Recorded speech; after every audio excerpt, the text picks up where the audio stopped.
Well, it's such a lovely occasion here to talk about my message to all the beautiful souls out there. I have a story to share.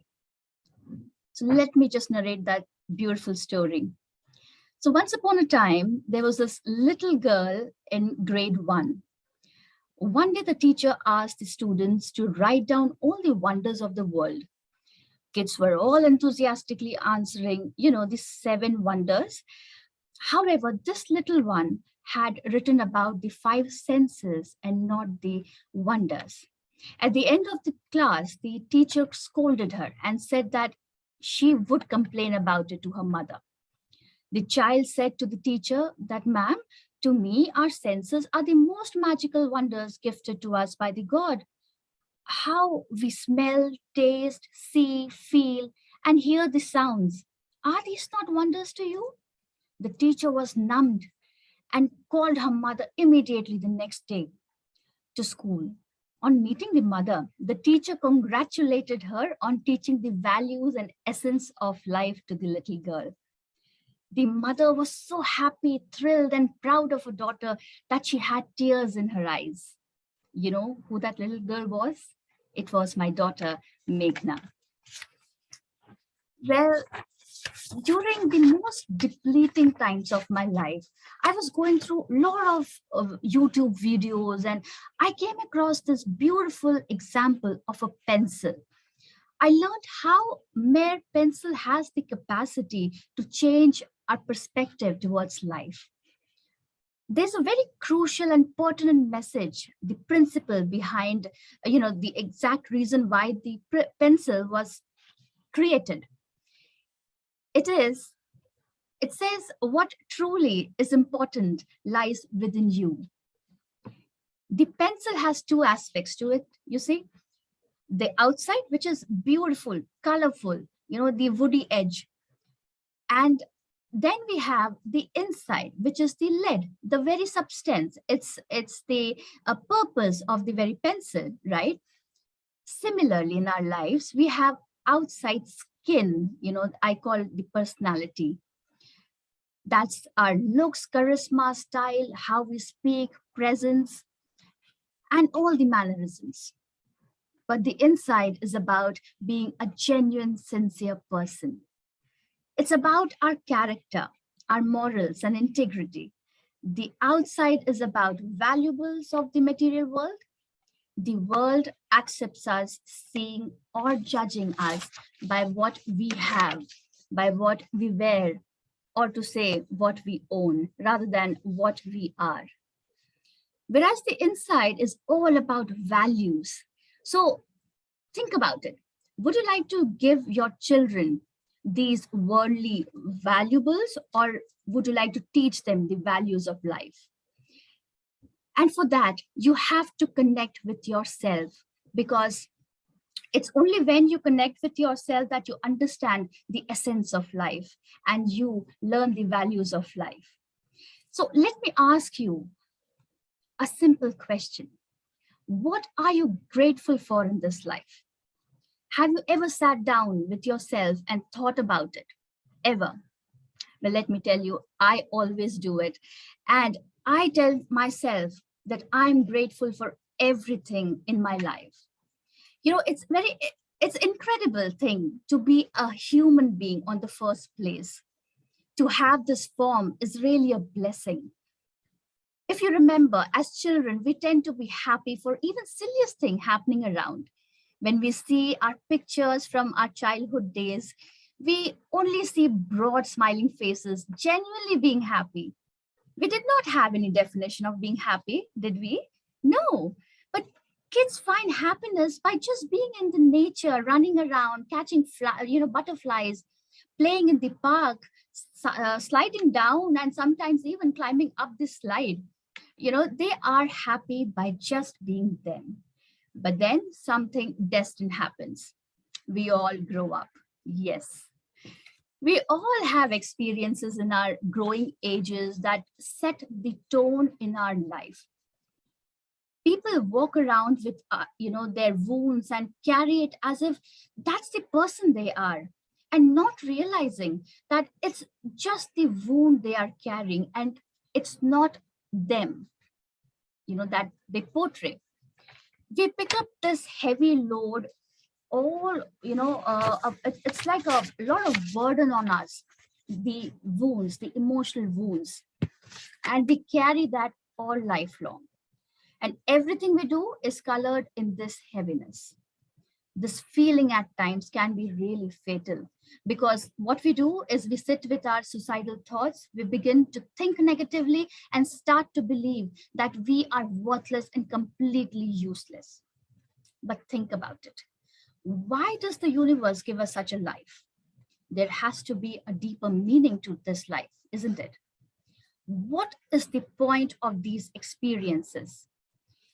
What we need to understand is that these incidents and experiences are there to let us know that something is wrong, that we are not on our correct path.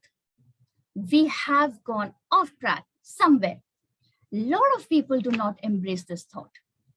Sometimes we really have to hit rock bottom before we turn around, before we hit that self-realization. Something will have to change for us to believe that we need not and should not live like this and waste our life sitting with our pain.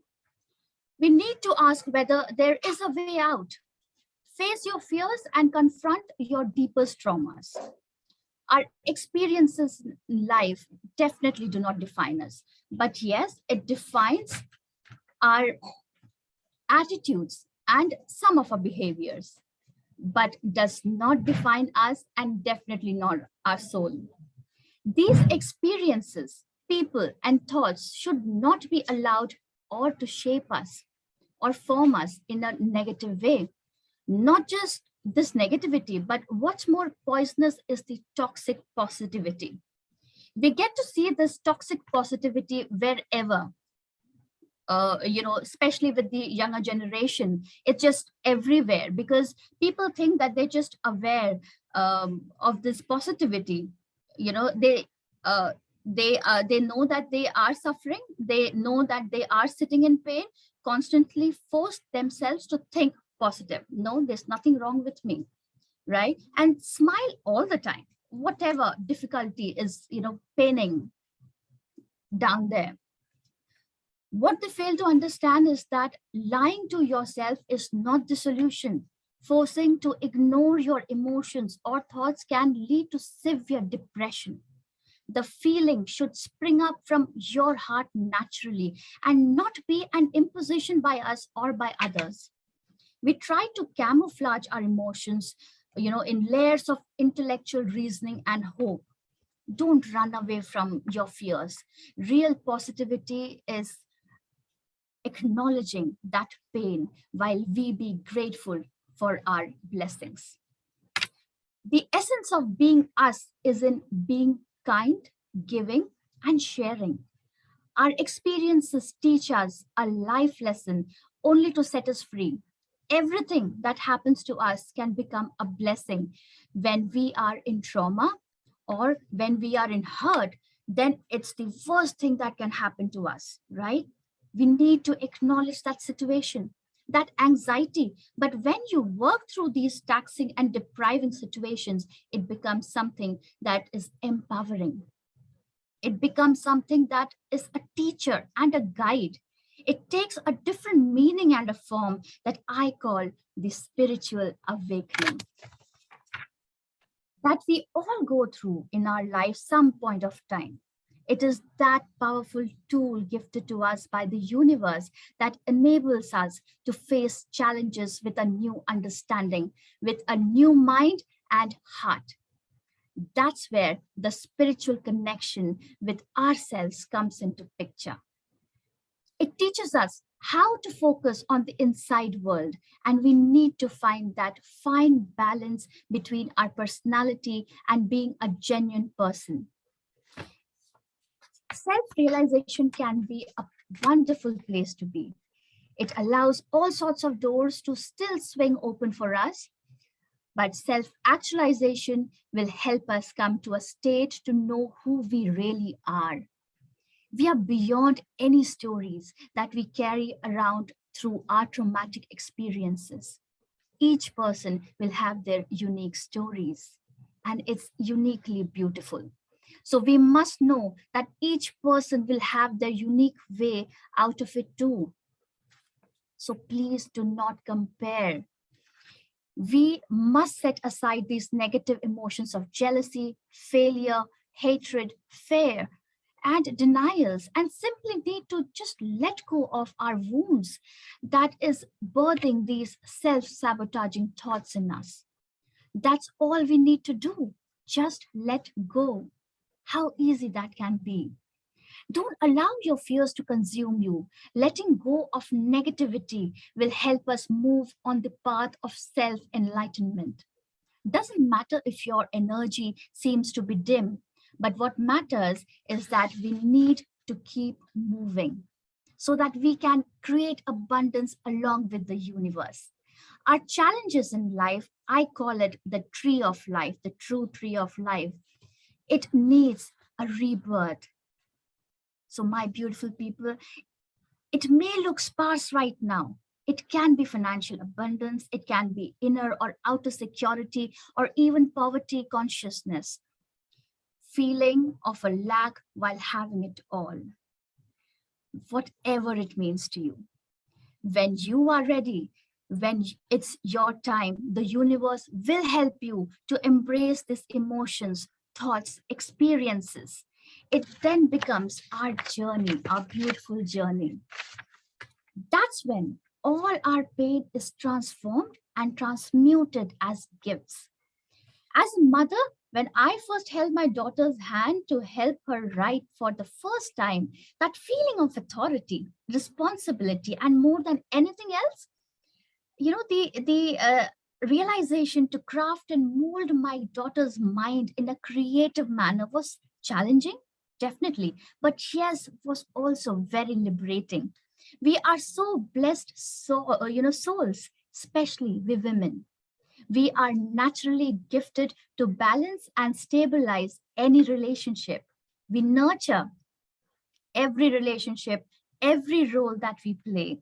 We need to identify our strengths and work upon our weaknesses. It's all right to accept failures at workplace, at home, our relationships. Recognize our true self, our self worth. But often we are accused of this one letter, which is the most selfish one. What is it? I. In Sanskrit, it's called the aham bhav. Everything revolves around this I. This aham bhav creates expectations, our likes, dislikes, opinions, everything. It just destroys us. My father used to say, what we cannot change, we must endure. And life is a long process of dealing with everything, oneself, other people, one's circumstances, one's health, one's mental agility, or be it the lack of agility. Always keep going.